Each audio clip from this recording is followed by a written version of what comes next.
Существует система, вот в Республике Узбекистан существует система, цифровая система, электронный портал, который сопровождает весь ход строительства, от получения первичных документов до окончания строительства и ввода в эксплуатацию. На сегодняшний день в Республике Узбекистан она полностью работает и находится, так скажем, под контролем правительства. Данная система позволяет делать работу таким образом, без вмешательства человеческого фактора, без коррупционных элементов, и дает возможность полностью контролировать ход строительства. Мы хотим внедрить данную систему в нашей республике, в Республике Кыргызстан, и в дальнейшем ее использовать. Преимущество данной системы у нас будет, первоочередно, это искоренение коррупции полностью, то есть не будет вмешательства со стороны человека. Кроме этого, она самоокупаемая, то есть за определенные проценты строительной компании она будет существовать и получать прибыль.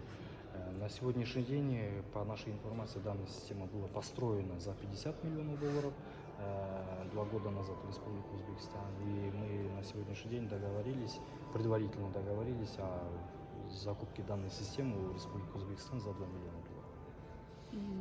То есть эта система позволит вести учет строительства объектов, да, получается? Это не только учет строительства объектов, это полностью сопровождение этапов строительства. Это, хочу сказать, это первичное получение выкопировки с генерального плана и до окончания строительства и введения в эксплуатацию. То есть здесь хочу отметить особо то, что человеческого фактора не будет. То есть компьютер сама будет принимать решения и в дальнейшем уже давать соответствующие заключения. Объясните подробнее. Вот бизнесмен захочет построить дом.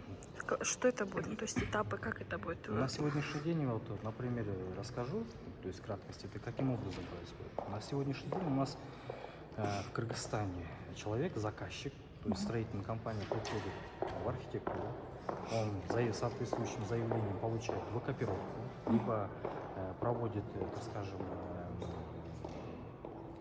процедуру соответствующие, и в дальнейшем уже чертит проект, получает все согласования, инженерно-технические условия, и в дальнейшем проводится экспертиза.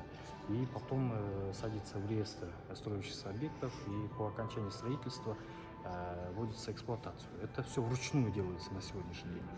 Через человека? Да, через человека, то есть через элементарно, так скажем, специалистов, которые, то есть прорабатываются именно специалистами и участвует сам человек, то есть специалисты и заказчик, то есть к тесному взаимоконтакте. А если внедрить систему Республики Узбекистан, это все будет в электронном формате. И человеческих, так скажем, вмешательств в эту процедуру полностью отменяется.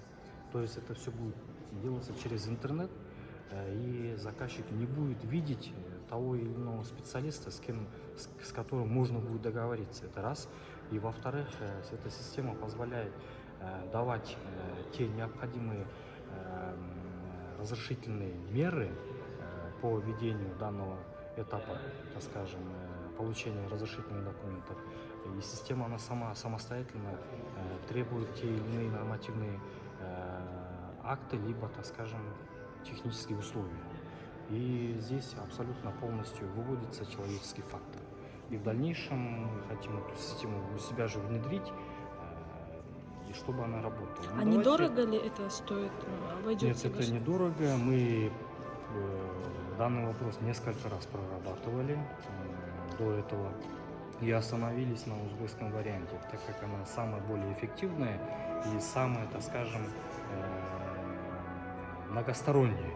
То есть к этой системе в дальнейшем можно подключить и другие государственные органы. Она полностью будет выполнять систему единого окна, которая у нас существует в электронном формате. А насколько это безопасно?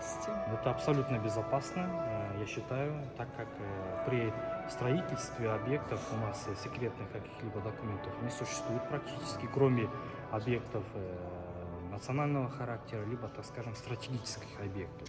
А остальное у нас в открытом доступе. И здесь каких-либо смотреть вопрос безопасности неуместно.